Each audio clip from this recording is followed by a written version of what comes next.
Bienvenue sur la chaîne pour un nouvel épisode brûlant d'émotions et de révélations. Aujourd'hui, on décrypte ensemble l'épisode 1210, diffusé ce mercredi 2 juillet 2025, et accrochez-vous, car ce chapitre va faire trembler les murs de l'Institut Auguste Armand. Au programme, des aveux bouleversants, des tensions amoureuses, des départs avortés et un été qui s'annonce bien plus studieux que prévu. Kelly brise enfin le silence et révèle à Lionel l'identité choc du père de son enfant, Suleiman. Mais ce n'est pas tout entre la jalousie d'Amy, les doutes de Lionel, les élans maladroits de Malik envers Maya, et le projet escapade à Saint-Tropez avorté par un Tessier plus impitoyable que jamais, les personnages sont à fleur de peau. Côté cœur, Gaspard tente sa chance avec Maya, Malik avoue son blocage, et Solal imagine déjà le soleil du sud, mais l'exigence de l'Institut les rattrape tous de plein fouet. Et que dire du regard glacial qu'Olivia lance à Clotilde? Après l'élimination de Sabri, on sent que la guerre froide ne fait que commencer.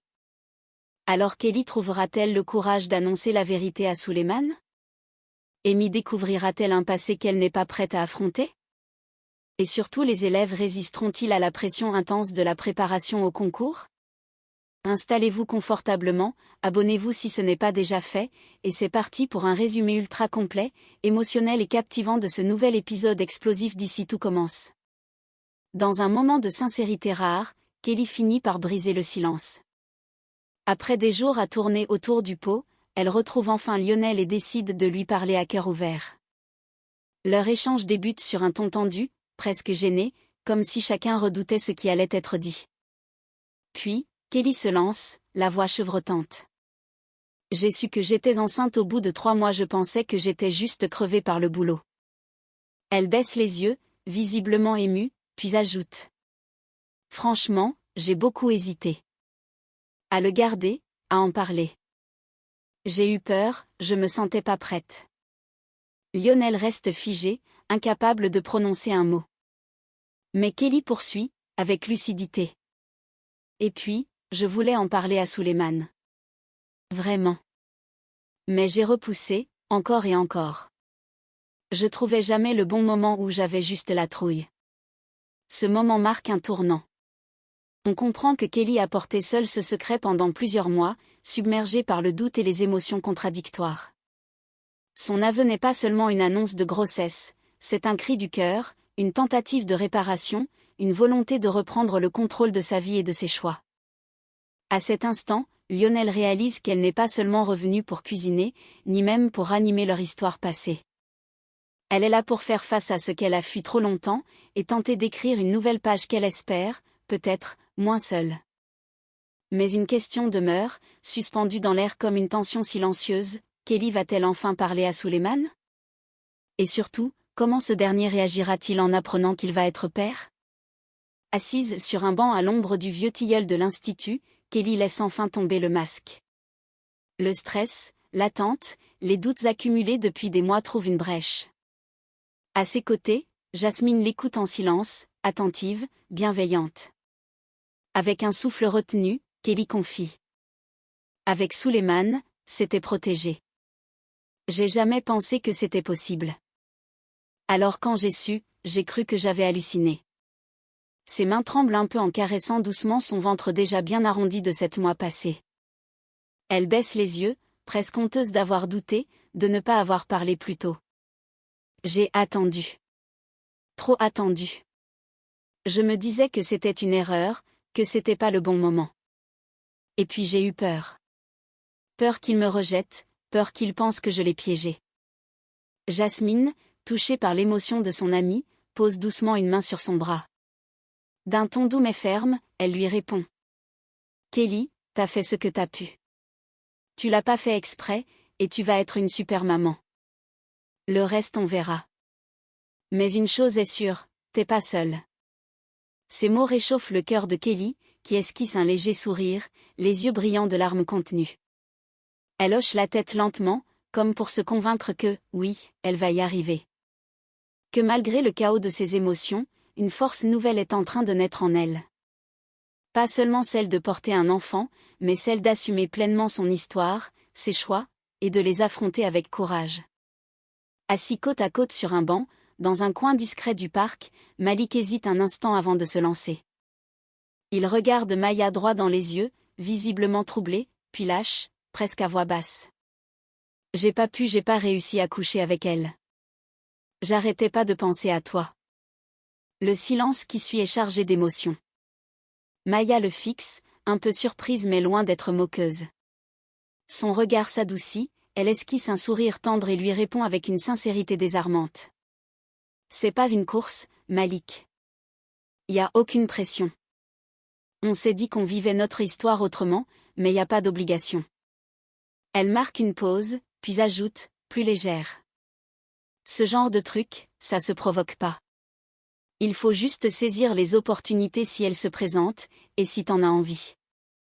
Malik souffle un peu, soulagé. Ce qu'il redoutait comme un aveu de faiblesse devient un moment de complicité silencieuse. Entre eux, l'accord tacite d'une relation libre mais respectueuse prend un peu plus de sens. Ils ne suivent pas un modèle, ils écrivent le leur, maladroitement peut-être, mais avec une honnêteté touchante. Dans un coin tranquille de la coloc, Amy tourne en rond, manifestement agitée. Elle finit par s'asseoir face à Billy, le regard inquiet, presque coupable. D'une voix tremblante, elle lâche enfin ce qui la ronge. Et s'il était le père? Et si c'était Lionel, le père du bébé de Kelly? Billy fronce les sourcils, intrigué. Tu veux dire sérieusement? Mais pourquoi tu penses ça? Amy soupire, perdue dans ses pensées. Elle tente de remettre de l'ordre dans ses doutes. Depuis que Kelly est revenu, Lionel est bizarre, il tire la tronche, il évite le sujet, il est tout sauf indifférent. Et puis il m'a jamais vraiment parlé de ce qu'il a fait il y a 7 mois. Elle marque une pause, comme si elle venait de se convaincre elle-même. Et sa grand-mère habite juste à côté de Dinard. Kelly aussi était là-bas. Il aurait très bien pu la voir. Billy reste silencieuse un moment, mesurant le poids de cette hypothèse. Ok, ça fait beaucoup de coïncidences mais t'en as parlé avec lui? Vraiment? Amy secoue la tête, les yeux embués d'incertitude. J'ai peur de la réponse. S'il me dit que c'est lui, je sais pas comment je vais réagir. Le doute s'installe entre elles, pesant. Billy pose une main rassurante sur celle d'Amy. Alors t'as pas le choix. Tu dois lui poser la question. Vaut mieux une vérité inconfortable qu'un mensonge qui pourrit tout. Amy hoche la tête, encore hésitante, mais consciente qu'elle ne pourra pas reculer éternellement. Le retour de Kelly a réveillé bien plus qu'un vieux souvenir, peut-être un passé qui les dépasse tous. Dans les couloirs calmes de l'institut, Lionel, visiblement troublé, confie à Jude, entre deux services, ce qui lui pèse sur le cœur. Franchement, je comprends pas, Kelly et moi, on s'appelait tout le temps. Des fois 1 heure au téléphone, on parlait de tout et de rien. Elle avait mis l'occasion de me le dire, si elle était enceinte. Jude l'observe, surpris par l'intensité de ses mots. Et tu lui as demandé pourquoi elle t'a rien dit? Même pas encore. Je suis trop sonnée. Je me refais nos conversations dans ma tête, j'essaie de capter un sous-entendu, rien. Nada. Mais l'ambiance change radicalement quand Amy, tendue et droite comme un piquet, l'aborde un peu plus tard. Son regard est franc, mais inquiet. Faut que je te demande un truc, Lionel, et sois honnête. Le bébé de Kelly, c'est le tien? Lionel sursaute, presque choqué. Il secoue la tête sans hésiter, tentant de la rassurer tout de suite. Non, Amy, non. Ça fait 1 an que je l'ai pas vu en vrai. Je te jure. Y a rien eu entre nous depuis longtemps. Amy reste silencieuse quelques secondes, comme si elle pesait ses mots. Ok, je te crois. C'est juste que je me demandais pourquoi t'étais aussi à l'ouest depuis son retour. Parce que ça me fait bizarre. On a été proches, c'est tout. Et je me rends compte que j'ai peut-être compté moins qu'elle pour moi. Un silence s'installe. Moins tendu, mais toujours chargé. Amy acquiesce, sans répondre, puis s'éloigne doucement, laissant Lionel seul face à ses pensées. Ce n'est peut-être pas son bébé, mais cette grossesse soulève bien des fantômes. Alors qu'il profite d'un rare moment de calme au bord du parc, Solal regarde Zoé avec un petit sourire en coin, une lueur d'excitation dans les yeux. Dis, ça te dirait de partir un peu loin d'ici, juste pour souffler avant Castelmont? Zoé le dévisage, intriguée mais déjà curieuse. Tu penses à quoi, là? Mon père a une villa à Saint-Tropez. Vide. On pourrait y aller avec Léonard, se faire une petite pause soleil, cuisiner chill. Rien de mieux pour se vider la tête. Zoé, surprise par la proposition, esquisse un sourire éclatant. L'idée la séduit instantanément. Saint-Tropez, carrément? Ok, là tu marques des points. Et après ça, dans 15 jours, direction Castelmont pour le concours. Histoire d'enchaîner plaisir et ambition. Elle ne réfléchit pas longtemps. Son sourire devient complice, presque malicieux. Allez banco. Je prépare mon tablier et mon maillot. Entre complicité, rêve d'été et objectifs culinaires, l'aventure Zoé Solal-Léonard s'annonce pleine de promesses. Le couloir de l'Institut est traversé par une tension glaciale, Olivia croise Clotilde sans un mot, sans même un regard. Le silence est plus éloquent que n'importe quelle colère. Clotilde, impassible en apparence, sent pourtant le froid s'installer. Elle sait qu'Olivia lui en veut d'avoir éliminé Sabri, ce jeune qu'elle a entraîné, épaulé, encouragé et qu'elle pensait promis à mieux qu'une sortie sèche. Mais Clotilde reste droite dans ses bottes. Pour elle, la rigueur est la seule voie dans un concours aussi sélectif. Un peu plus tard, Tessier la rejoint dans le bureau. Il la regarde, narquois, avec une pointe d'admiration à peine masquée. Tu as mené ces examens d'une main de maître. Clotilde relève légèrement le menton, méfiante. C'est censé être un compliment? Évidemment. Tu as été cruel, intraitable bref, digne de moi. Ou d'Auguste. Un instant, elle se crispe puis esquisse un mince sourire. Pour quelqu'un comme Tessier, c'est sans doute le plus bel éloge possible. Alors je le prends comme tel. Mais malgré les félicitations, un malaise persiste. Le prix de l'excellence a été lourd. Et tous ne sont pas prêts à l'accepter. Dans un coin paisible du parc de l'Institut, Gaspard et Maya s'accordent une pause à l'ombre des arbres. Le calme apparent ne fait qu'accentuer la tension douce amère entre eux. Gaspard finit par briser le silence, d'un ton franc mais sans pression. Je vais pas tourner autour du pot, Maya tu me plais. Vraiment. Je pense qu'on pourrait avoir quelque chose de fort. Une vraie alchimie. Il cherche son regard, espérant une ouverture, une brèche dans son indifférence feinte. Mais Maya garde son calme, bien qu'un peu déstabilisée par cette déclaration directe. Elle respire un instant, puis répond avec sincérité, en veillant à ne pas blesser. Je vais pas mentir, t'es quelqu'un de super. Mais selon les règles qu'on s'est fixées avec Malik, on ne peut pas, rien ne doit se passer entre gens de l'Institut. Elle détourne légèrement le regard, consciente que ces règles, aussi claires soient-elles, n'effacent ni les attirances, ni les doutes. Gaspard hoche la tête, un peu déçu, mais sans animosité. C'est clair. Je voulais juste être honnête. Ils restent là un instant, chacun avec ses pensées, tiraillés entre désirs, principes et les limites d'une liberté amoureuse encore mal définie. Alors que Léonard, Solal et Zoé s'apprêtaient à savourer un départ bien mérité vers la villa de Saint-Tropez, lunettes de soleil sur le nez, valise à la main et humeur légère, Tessier surgit au détour d'un couloir, les bras croisés, l'œil perçant. Son regard, mi-amusé, mi-accusateur, suffit à faire geler l'ambiance estivale. Je vois que certains se croient déjà en vacances à la plage Champagne et Farniente, c'est ça? Lâche-t-il, d'un ton sarcastique. Pris sur le fait, les trois élèves échangent un regard embarrassé. Zoé tente un sourire pour détendre l'atmosphère, mais Tessier ne leur laisse pas le temps de s'expliquer. Il leur fait signe de le suivre. Direction, les cuisines de l'Institut. Là, dans le silence tendu des fourneaux vides, il pose une pile de dossiers sur le plan de travail. Vous êtes les meilleurs de vos promos. Félicitations. Mais ça ne veut pas dire que vous allez vous reposer sur vos lauriers. Il pousse les dossiers vers eux. Voilà toutes les fiches de révision pour le concours. À Saint-Tropez ou ailleurs, vous bossez. Et je veux que vous soyez prêts comme jamais. Compris? Léonard avale difficilement sa salive. Solal tente de garder un air sérieux, tandis que Zoé acquiesce avec une pointe de nervosité. Tessier leur lance un dernier regard avant de tourner les talons. Et évitez de me revenir avec des coups de soleil et des neurones grillés. Je veux des guerriers, pas des touristes. Le message est clair, vacances ou pas, l'excellence ne prend jamais de congé.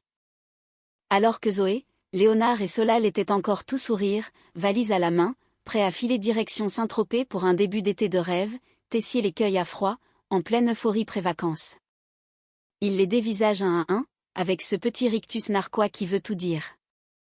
Vous avez cru que le concours des écoles, c'était un camp de scout avec option poney ou quoi? Silence gêné. Léonard tente un demi-sourire, Solal regarde ses chaussures, Zoé se fige, prise en flagrant délit de Dolce Vita. Tessier claque alors une pile de fiches de révision sur le plan de travail.